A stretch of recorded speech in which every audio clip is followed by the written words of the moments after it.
Welcome back to my YouTube channel. Make sure to like and subscribe to the channel for more interesting stories like these. Now, let's get into today's story video. Unusual behavior from wife. To begin, I work nights and she works the day shift. Her employment is a male-dominated sector, and she seems to spend more time with coworkers. There is female support workers in areas such as the office, parts room, and so on. We're both in our 40s and have been together for 17 years. She just recently began working, so a workplace connection would not have presented itself in the past. She's been spending a lot of time with her female employees after work lately. She gets off work at 5 p.m. and doesn't come home until about 7-8 p.m. She didn't get home till the morning a few times because she got drunk with them and slept it off. That's odd since she's typically quite responsible and doesn't get carried away in social settings. I'm not really worried at this time. I wasn't scheduled to work last night, so I went to bed at a regular time. At 3 a.m., her iPhone screen woke me up in bed. I couldn't tell whether she was texting or surfing the internet, and she wasn't doing anything sneaky with her screen, such as angling it away, etc. So it's most likely benign. Then she stood up and began getting ready for work. Her shift now begins at 8 a.m., and she wouldn't need to leave sooner than 7 a.m. if she wanted to get a snack before heading in. "I thought your shift didn't start until 8, I inquired. She was aware of this, but said that she was going for a stroll with her coworkers before work. She's a diesel mechanic, and they wear uniforms to work, so she seemed to be more cleaned up than usual for a stroll or work. I'm not dressed up, but yes. She was out of the home by 4 a.m. and would most likely be at her friend's place by 4:30. It's still extremely dark, and it's raining drizzling outside, with a temperature of 4 to 5 deg. In Arizona, no one has a raincoat. As a result, the weather would be unsuitable for a stroll. She drives a truck, whereas I drive a vehicle. So about 5 p.m., I contacted her and asked if I could borrow the vehicle to transport some items to the landfill. She didn't respond. I phoned 15 minutes later to inquire. She said that they were still out on their stroll, but that they should simply come to her job when she arrived and grab it then. Whether it hadn't been raining, I would have thought it would be a wonderful time to observe if her hair was wet after a second shower. My brain operates a little differently than other people's, and I'm bad at reading social signs, for example. Is this something I'm overthinking? Update: I challenged her by requesting her phone.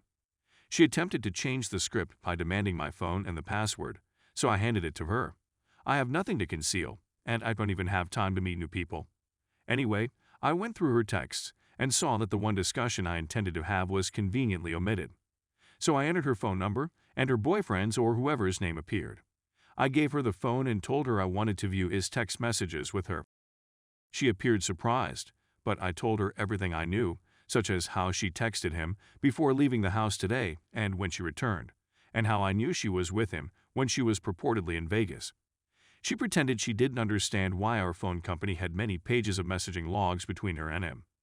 I walked upstairs and informed her I was packing a suitcase and going since she didn't want to do anything except storm off upstairs and withdraw to her bed. I gathered my belongings and departed. Story 2. I have cancer. My wife has been cheating on me for 6 months. I had a date Saturday that I didn't go on, and I'm glad I didn't. I realize this is a bit of a ramble, but I don't know where else to put it, and I want to get it out there. On December 15th of last year, I was diagnosed with stage 2 testicular cancer, which had progressed to my lymph nodes. At the time, I was happily married and engaged in what I believed would be a heroic struggle against cancer with my wife. Nevertheless, this was not the case. Prior to the disease, she began broadcasting on Twitch and supposedly met a man. I'm not going to delve into details since I'm above it, and that's not the objective of this essay. 33-year-old cowards who stay at home and make fun of terminally sick cancer patients seem to be beautiful. I'm not sure why, after 13 years together, 9 years of marriage and a kid, my wife chose to desert us in the midst of chemo treatments, deplete our financial accounts, and leave me to care for our son alone while undergoing treatment. But that's exactly what happened. She has a mental disease, bipolar with psychosis and schizoaffective disorder, which is exacerbated by THC usage, which she was highly involved in throughout my treatment, but I'm sick of making excuses for her bad conduct. I offered therapy for 6 months.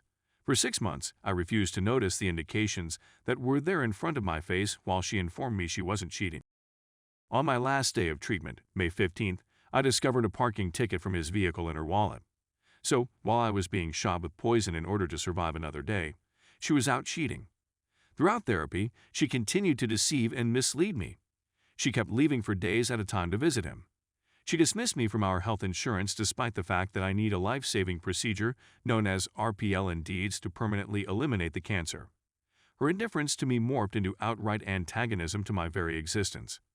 I didn't accept any of this until a few weeks ago, when I stopped being ignorant to my circumstances and put everything together via messages, call records from our phone bill, bank account information, and a general inability to believe what was going right in front of me. She moved in with him and lives just a football field away, but I have an order of protection in place to protect myself and my kid since she refuses to return to her medicines for her sickness and is most likely doing narcotics. She also stole SSI money attributed to our kid, autism, in order to enable this relocation, but I've already reported her for that and changed the pay to myself to prevent future complications. As you would expect, learning about all of this, or just accepting it, knocked me for a loop. I reasoned that if she has been cheating for 6 months, the marriage has basically died for that time period, therefore it's okay if I go on a date or two. I downloaded various applications, signed up for certain things, chatted to a bunch of wonderful ladies, and even had some dates planned, including this past Saturday. At the last minute, I decided against going and instead went out with some old friends my wife had burnt when we attempted an intervention for her. I apologized for all that had transpired and was able to repair a bridge that I believed had been destroyed forever. I uninstalled all of the applications and suspended or canceled all of my accounts. It's a bummer since I met and chatted with several very nice women who may have been great for me. Unfortunately, who I am today is someone who still loves who my wife was, and it would be unjust to anybody searching for a meaningful commitment if I did not. Oh, and please, don't get the wrong impression. I'd never take her back. I can't think of anything more heinous than cheating on a spouse who is through chemotherapy, as well as removing the greatest opportunity I have of surviving the process with the best possible prospects. My prospects of a successful operation are good, but they would have been greater if she hadn't dropped me from insurance and postponed the procedure. In any case, I'd chosen to honor the promises I made. Prior to her, and throughout my adolescence, I had cheated on practically every lady I had ever dated. I used to be at S*** bag. When I married, I said I would never cheat again, and I've kept that commitment to my wife and, more importantly, to myself. The most crucial aspect of a promise, in my opinion, is maintaining it even though you are the only one who is accountable for it. She deceived me in my worst hour and most likely given me PTSD, but I'm going to remember the girl she was, not the monster she has become. More significantly, I now have a little son to raise on my own. I need to provide a good example for him to follow.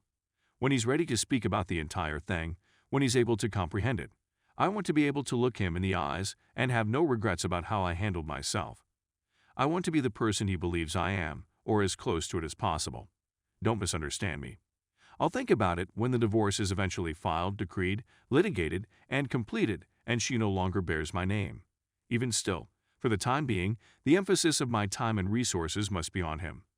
I understand how it feels to be undesired by a parent, and he, sadly, does as well. I'm not sure how to explain to him why Mom doesn't love him and want to speak to him. She's permitted to text and phone, but she doesn't, why things are the way they are. All I can do is set a good example.